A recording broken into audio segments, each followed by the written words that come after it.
সবাই কেমন আছেন? এমআর টপ টেকনোলজি থেকে আমি মাসুম রানা।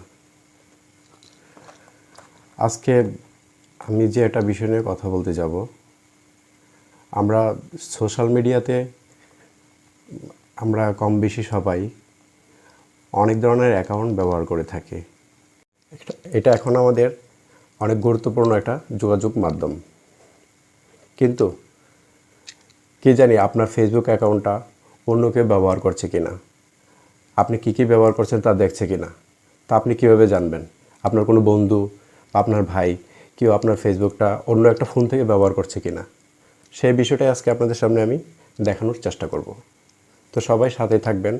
চলুন তাহলে দেখা যাক কীভাবে আমরা চেক করব যে আমাদের ফেসবুক আইডিটা অন্য কোনো ডিভাইসে লগইন আছে কিনা, অন্য কেউ ব্যবহার করছে কিনা, সেই বিষয় নিয়ে আজকে আমরা কথা বলবো। এখন আমাদের যেটা করতে হবে, সরাসরি আমাদের ফোন থেকে আমাদের ফোনের ফেসবুক ব্রাউজারে চলে যেতে হবে। আমি আমার ফেসবুক ব্রাউজারে চলে গেলাম। এখন যেটা করতে হবে, ডান পাশে দেখুন থ্রি লাইনস একটা মেনু আছে, আমরা এটাতে একটা টাচ করে দেব। এটাতে টাচ করার পর নিচের দিকে স্ক্রল করলে দেখা যাবে সেটিংস অ্যান্ড প্রাইভেসি। আমরা সেটিংস অ্যান্ড প্রাইভেসিতে ক্লিক করে দেব। দেখুন এরকম একটা ইন্টারফেস চলে আসবে। তারপর আমরা আবার সেটিংসে চলে যাব। সেটিংসে যাওয়ার পর আমাদেরকে যেটা করতে হবে, দেখুন এখানে লেখা আছে পাসওয়ার্ড অ্যান্ড সিকিউরিটি।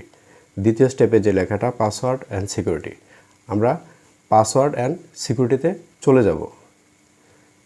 আমরা পাসওয়ার্ড সিকিউরিটি অ্যান্ড সিকিউরিটিতে একটা টাচ করে দিলাম।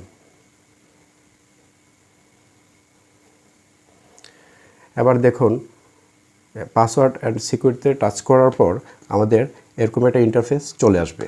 এখন আমাদেরকে যেটা করতে হবে, দেখুন where you are logging in, মানে আপনি কোথায় কোথায় লগ ইন করছেন মানে এটা দেখার জন্য।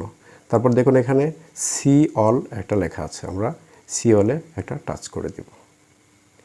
তারপর দেখুন এখানে দেখাচ্ছে অনেকগুলো অপশন, আমি কোন কোন ডিভাইসে কোথায় কোথায় কখন কখন আমি আমার ফেসবুক আইডিটাকে আমি লগ ইন করেছি সম্পূর্ণ ইনফরমেশন আমার এখানে শো করছে।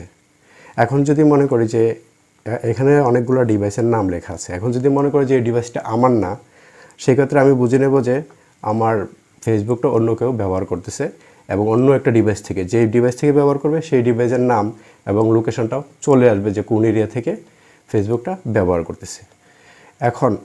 এখন কথা হলো আমরা এটা কীভাবে ওই ডিভাইস থেকে আমরা এটা লগ আউট করবো। আমরা তো জানি না যে এটা কোথায় আছে ডিভাইসটা বা কার ডিভাইসে কোথা থেকে ব্যবহার করতেছে। হ্যাঁ, এখন এটার জন্য আমাদেরকে যেটা করতে হবে, ওই ডিভাইস থেকে লগ ইন করার মানে যেটা লগ ইন আছে আইডিটা, ওই আইডিটাকে লগ আউট করার জন্য আমাদেরকে যেটা করতে হবে, এক নিচের দিকে চলে আসবেন। আসার পর দেখবেন একদম নিচে স্ক্রল করলে লেখা আসবে log out of all session. আমরা এটাতে একটা টাচ করে দেব, একটু অপেক্ষা করব। তারপর দেখুন এখানে লেখা আছে মানে লগ আউট। আপনি এখানে যদি লগ আউট দেন, যত সমস্ত অন্য যত জায়গায় যত ডিভাইসে আপনার ফেসবুকটা লগইন আছে না কেন, ওইটার সাথে সাথে কী হবে, লগ আউট হয়ে যাবে। তো আমাদের টেনশনের কিছু থাকবে না। আমি এটাকে দিয়ে দিলাম লগ আউট। লগ আউট দেওয়ার পর এখন হবে কি, আমার এই ফেসবুক আইডিটা যদি অন্য কোথাও অন্য কোনো ডিভাইসে যদি লগ ইন থাকে, এটা সাথে সাথে লগ আউট হয়ে যাবে, অর্থাৎ সেকেন্ড ব্যক্তিটা আমার ফেসবুক আইডিটা আর ব্যবহার করতে পারবে না। এই জিনিসটা আসলে সবার জানা দরকার, অনেকে জানেন না। যারা জানেন না আসলে তাদের জন্য আমার আজকে এই বলাটা। এটা অনেক গুরুত্বপূর্ণ একটা বিষয়। ফেসবুক আমাদের এখন ফেসবুক ছাড়া আমাদের চলে না, এবং ফেসবুকে আমাদের গোপন অনেক কিছু থাকে। হ্যাঁ, সেটা যদি লুকিয়ে অন্য কেউ দেখে, অন্য কেউ ব্যবহার করে, এটা আমাদের জন্য অনেক সমস্যার কারণ হতে পারে। সেই সমস্যাটা থেকে যেন মুক্তি পাওয়া যায়, সেজন্য আপনারা মানে এই জিনিসটা ব্যবহার করতে পারেন। আমার এই টিপসটা ব্যবহার করলে আশা করি সবাই এই বিপদ থেকে মুক্তি পাবেন। আর আমার এই টিপসটা যদি ভালো লেগে থাকে, সবাই লাইক, কমেন্ট এবং শেয়ার করে আমার পাশে থাকবেন। ভালো থাকবেন। আসসালামু আলাইকুম।